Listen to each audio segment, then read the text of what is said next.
welcome on this wonderful Saturday, rainy. We need the rain, we need the water. Necesitamos el agua. And this is part of the history, es parte de la historia de esta ciudad. This is the ceremony that will kick us off in the construction of a beautiful little exercise park for the community. Esta es parte de la historia de la ciudad de Santana, es la ceremonia que va a dar el comienzo de la construcción de un parque de ejercicio aquí en la vecindad Lacey.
But I have to tell you that there's a lot of great ideas that can be of benefit to the community, but it cannot be possible if you don't have leaders with vision and leaders with commitment and tenacity to get things done.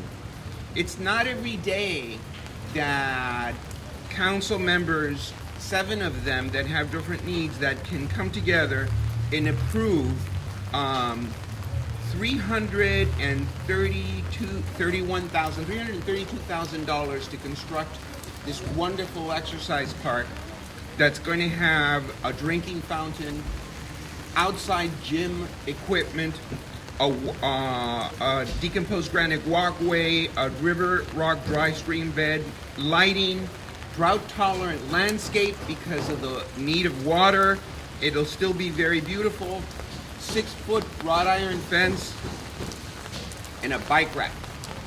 And, you know, one of the champions early on, even before she got to the council about health, is the councilwoman that represents this ward. And that's Councilwoman Michelle Martinez. So please help me welcome Councilwoman Martinez. I want to thank our council. They couldn't be here today, but I'm here representing my colleagues, and I certainly represent this ward. And I'll tell you that this wouldn't be possible if it wasn't for our staff. I'll tell you that we have champions within our staff that want to move us in the right direction. And so I want to thank our executive director, Gerardo Moet, Jeannie Jurado, Ron Ono. You know, our Parks and Rec staff have been there from the very beginning. They just needed the leadership from the top and really set the right policy so they can do the right things. And you know, the council came together and realized the importance of really bringing a community together and bringing the amenities and the necessities for a community like this. And I want to thank the Sacred organization. I see Apolinar here, but I also want to thank, before Sacred came about, Latino Health Access has been here for over 20 plus years.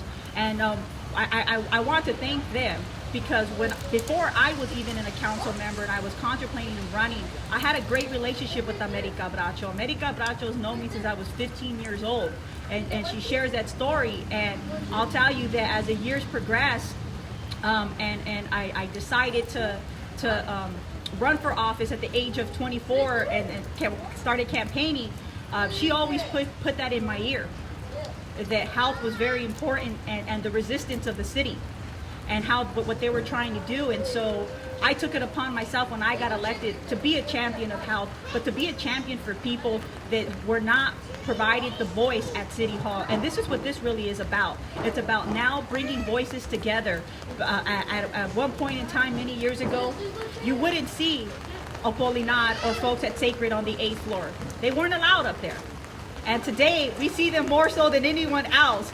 So that's a testament that things are changing at City Hall, and that we're listening to all people, all walks of life here in the city of Santa Ana to better this community. I want to thank our explorers. I know recently they just won some recognition, and so I want to thank you guys for being here and being partners of our Parks and Recreation ground opening here. But there's a correlation here when we talk about health and we talk about public safety.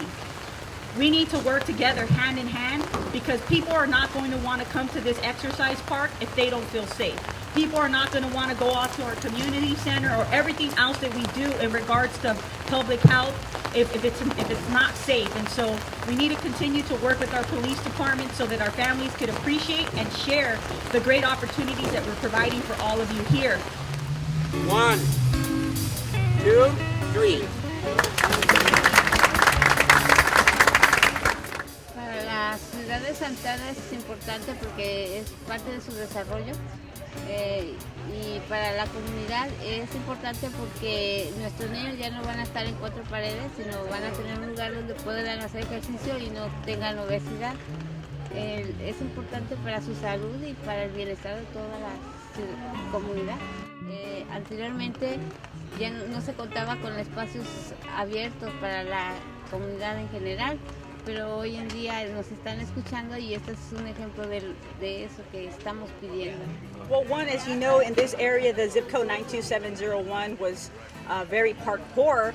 And today, with the leadership of the council and our city staff, we've been able not only to bring a community center to the Garfield Elementary School that will provide exercise and leisure activities, but here now in this site, we'll be able to provide an exercise equipment, and again, people who want to ride their bikes over here can do that as well. And so I think it's very important for this community, one, because we all know that in the Latino community, type 2 diabetes has plagued our community.